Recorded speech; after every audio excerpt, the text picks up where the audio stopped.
G'day. In a previous video we've had the disassembly. We've got a cast iron Powerglide in a 57 Chev.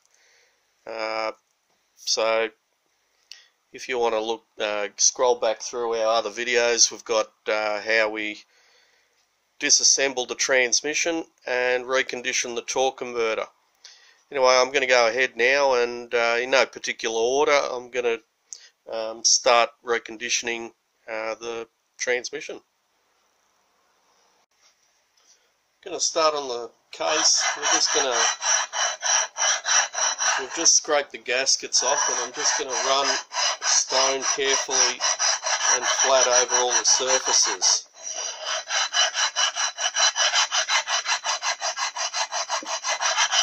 Now these are prone to leak, these cases. They're renowned for leaking. But you can see how I've ran the stone over, and you can see the shiny bit on the outside of that surface. When you put a gasket in there, it just means that the inner surface is actually where you're sealing it, between the inside and the bolt hole. It's actually not pressing that hard up against the gasket. That's why it's a really good idea to have a flat surface before you bolt it up.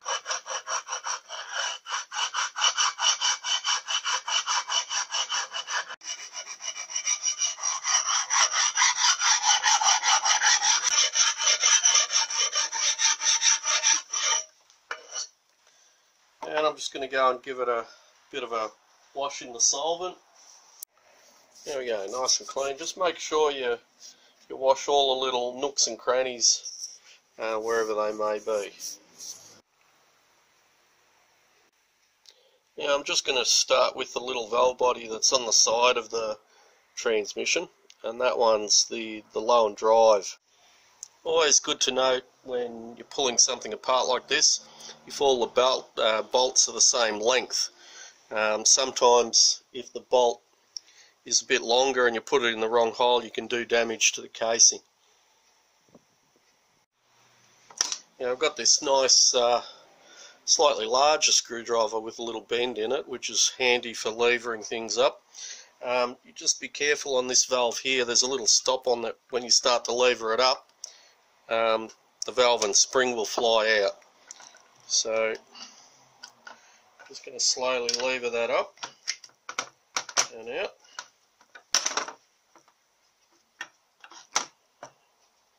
There we go. Now I've got just a plain screwdriver. We've put like a little swivel on it and a T-piece handle, so you can really put pressure on it if you need to.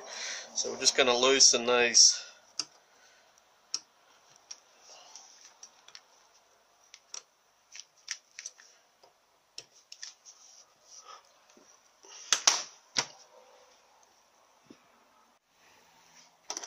Now you are going to need a range of all sorts of tools.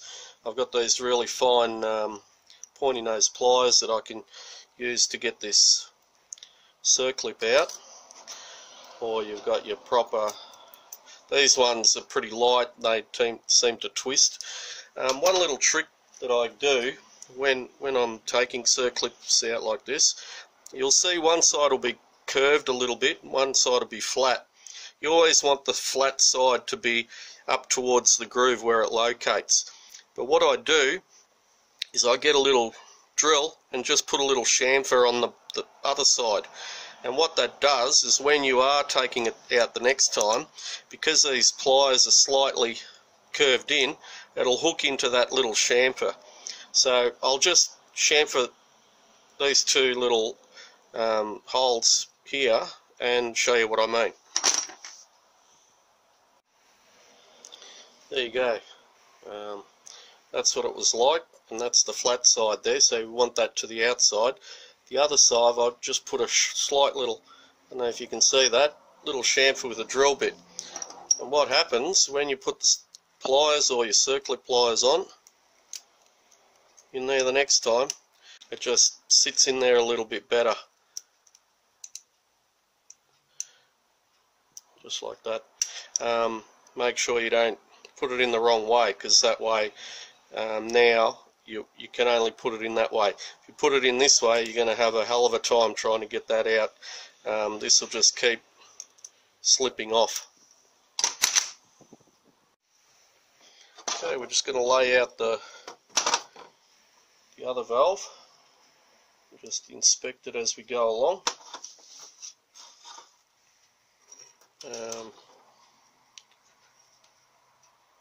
This little valve in here seems to be a bit sticky. That was the low and drive valve.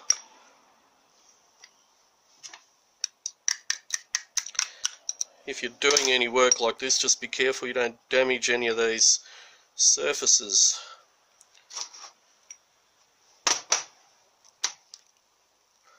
And that valve sits there like that. So I'm just going to go ahead now and just give this a good thorough wash and a blowout. Make sure there's none of that fine metal floating around in there. I'm also going to just surface that, just level it up a little bit. Okay, we just basically just make sure that it's just dropping on its own weight. They are very the old steel valves, so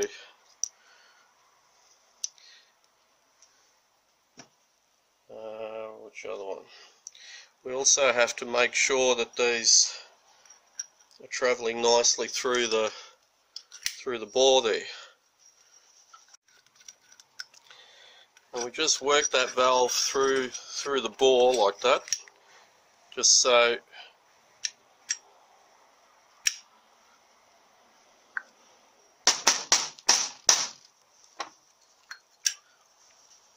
without any paste or anything like that.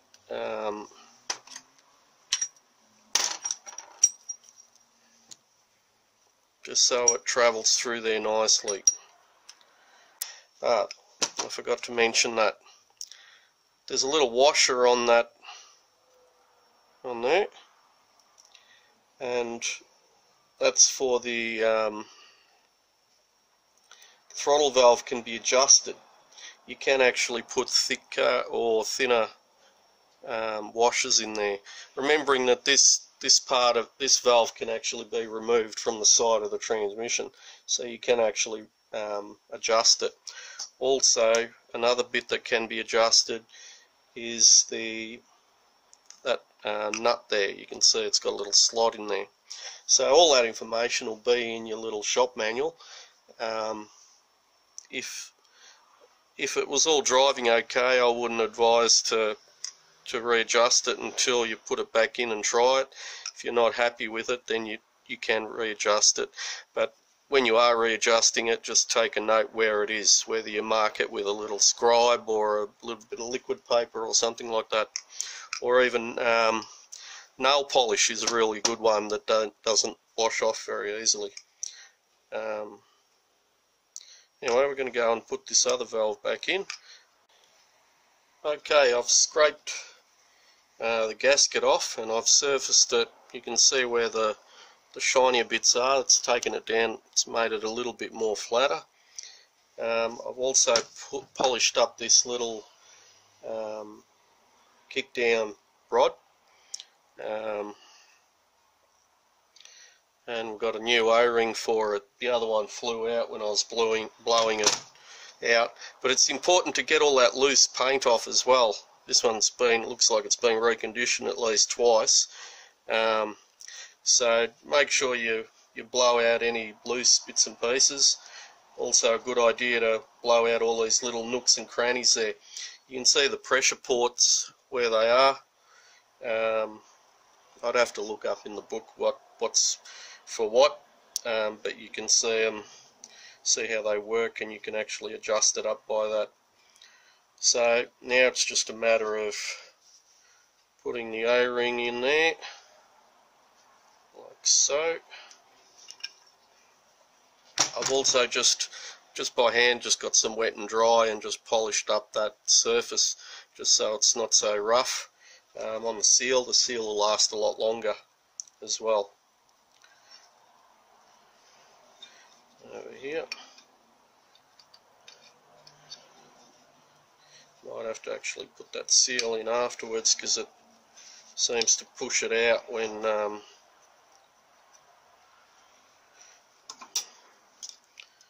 push it in.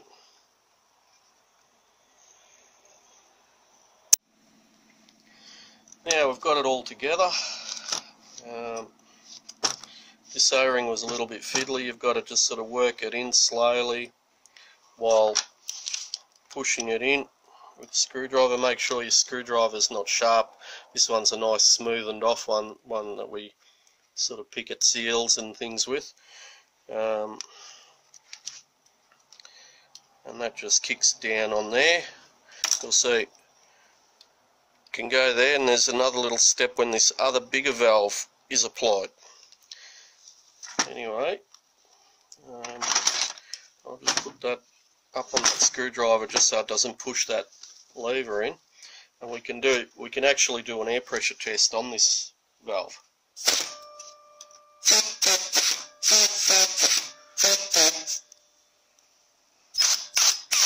You can see it shuttling there, just through there, and this hole here will just be a bleed. You can just see.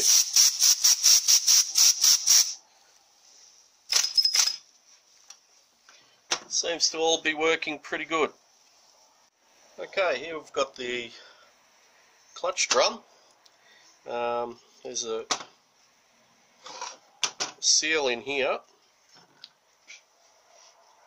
Got our little seal remover. You've probably seen that before when we're popping those springs in the torque converter. But it's just an old screwdriver. I've just welded on, well, not welded, but brazed up on this little spring steel bit.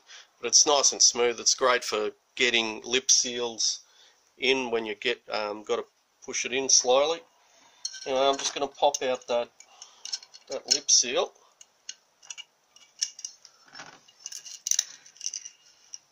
And just work it around like so until it just comes off.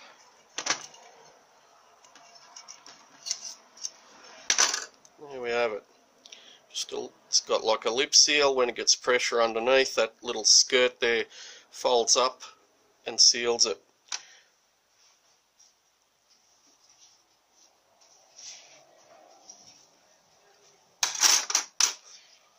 The piston is the same. There's a lip seal, a larger lip seal there. Just pull that one off by hand. But what I'm going to do is I'm going to just linish up these surfaces here, as well as that little sharp edge there on that chamfer. It'll just help not wear the seal out, the rubber out as quickly. I'm also going to get the stone, and where you've got these hard spots here, I'm just going to run it down with a stone just by hand until they're out, and then I'm going to linish up that drum on the lathe as well. Also inspect in here that where the sealing rings run, you can see where the shinier bits are in there. That's where the rings are seated.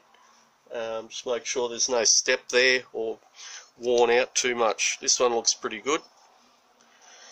And we've also got this bush here, the drum bush, to replace. That one is pretty worn.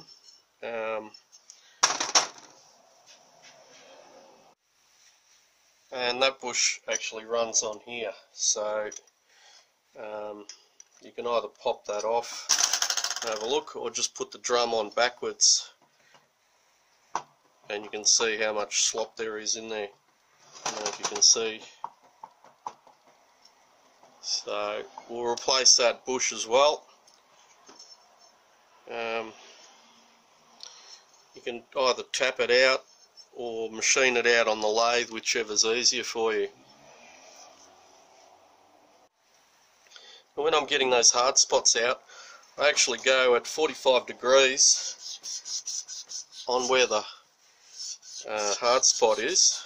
Go right around with the stone, and then flip it around 180 degrees and go 45 degrees in the other direction. That way you're sure to get any high spots that are there. And then when that's all done, yeah, there's another one there. Yeah, we'll just linish the whole thing up on the lathe, putting a bit of wet and dry on a file just so that you get it nice and flat, and that'll come up like brand new. Just putting some, starting off on some 240 wet and dry. It's fairly coarse just to try and get those hard spots out first.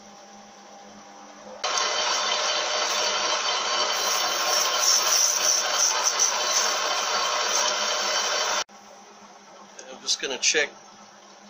Still, all the hard spots are gone, and I can't see any around there. They were all along here. That's pretty smooth, but I'm just going to finish it off with a bit of 600 wet and drive, and that'll make it nice and smooth.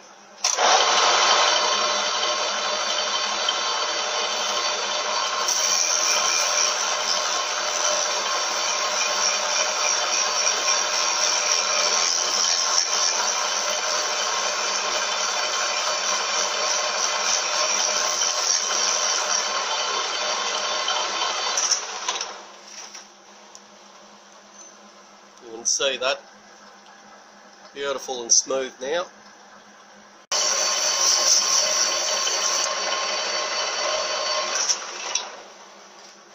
I like to take that little edge off there. It just makes it easier when you're putting the lip seal, when you're putting the piston back in.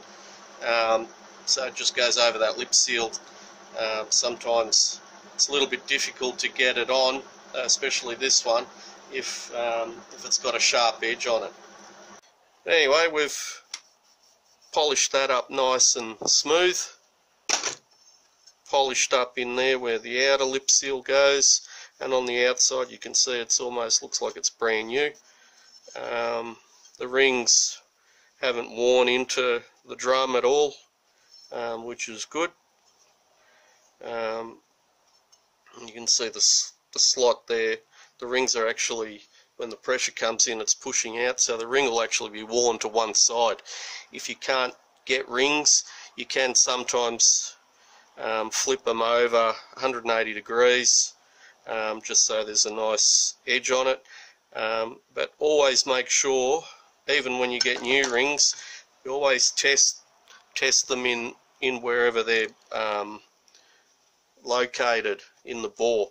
I have come across rings that are out, or the wrong rings are put in the kit, and if you're caught on something very simple like that, you'll feel like a goose when you do finally find what the problem is. But you always check that. The new rings I'll check in the bore there when I get to that stage. Okay, we're going to replace this bush. We've got the bush driver there.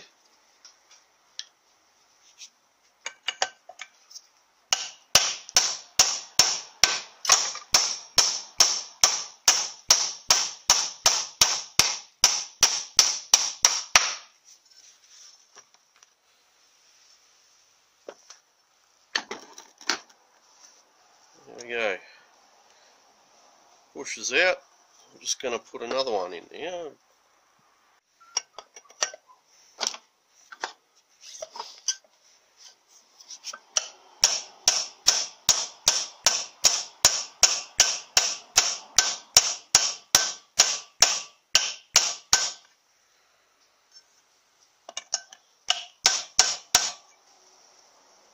And just level with the bottom of that chamfer there. There we go. We're just going to try it on backwards.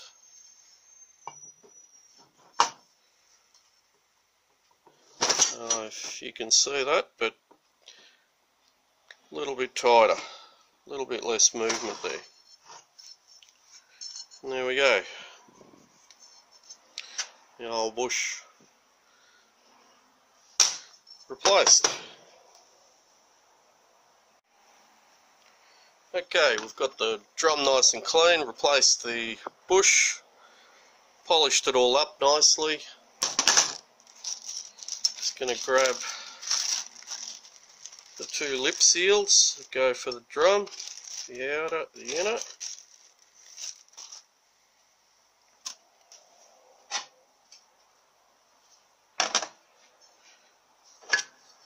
And it's just a matter of putting the seal back on. Just making sure it's sitting in nicely in its little groove.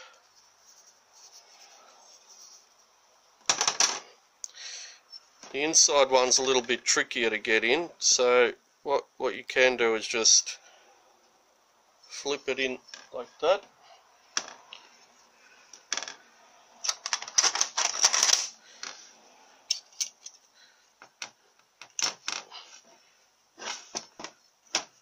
Oh, there you go, just pop straight in there.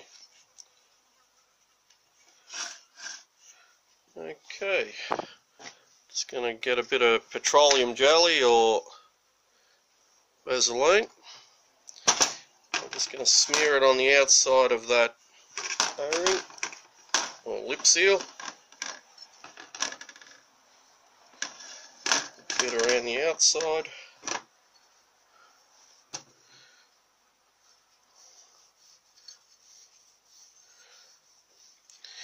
Now if you have trouble putting these lip seals in, what you can do is get a slightly smaller O-ring and put it over there and just put it in your freezer for a little while, and that rubber will actually harden from the cold weather. It'll just make it easier to pop back in. So, but what we've done, we've machined that little edge there just so it goes in a little bit nice and it won't cut that seal as it's going in. When we're putting in, we'll just slowly turn it and there you go. Pop straight in. Alright, just need I'll give that a bit of a wash.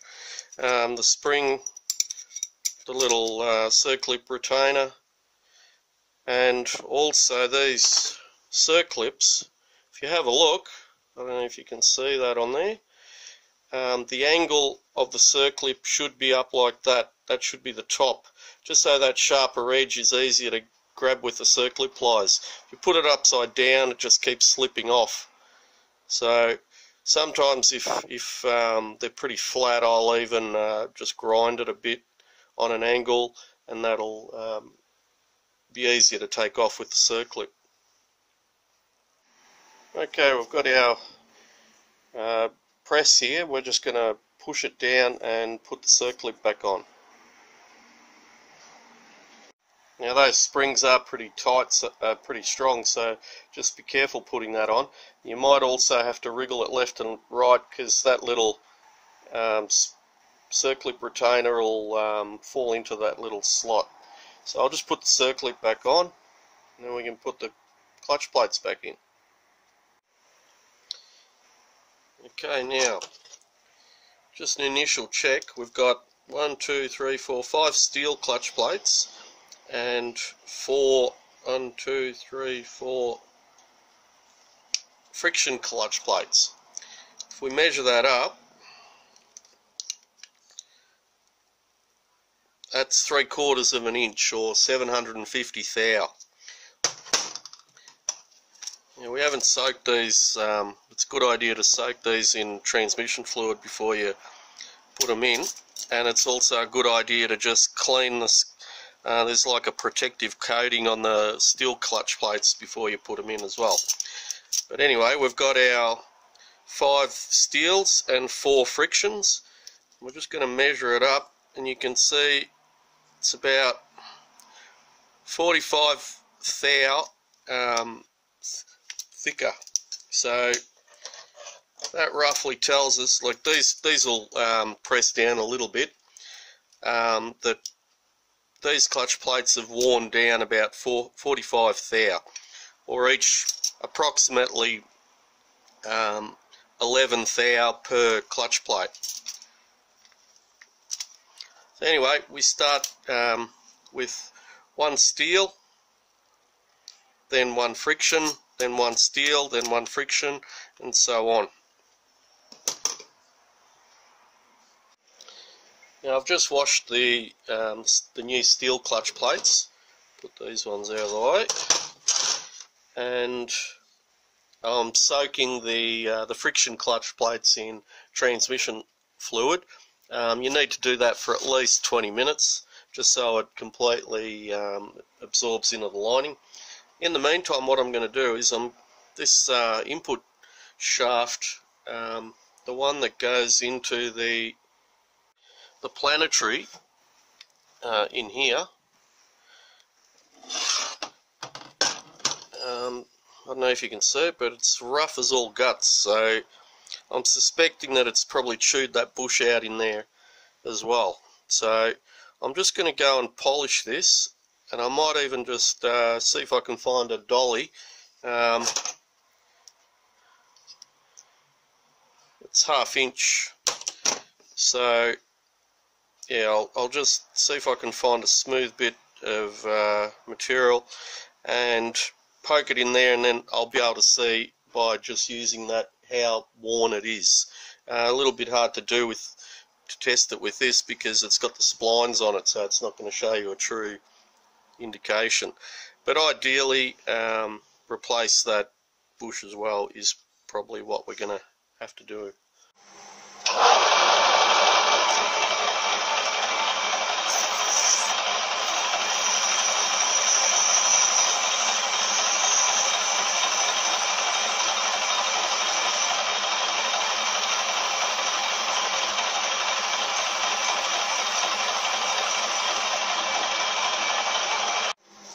And I'm just going to finish it off with some, what's that, 600 grit.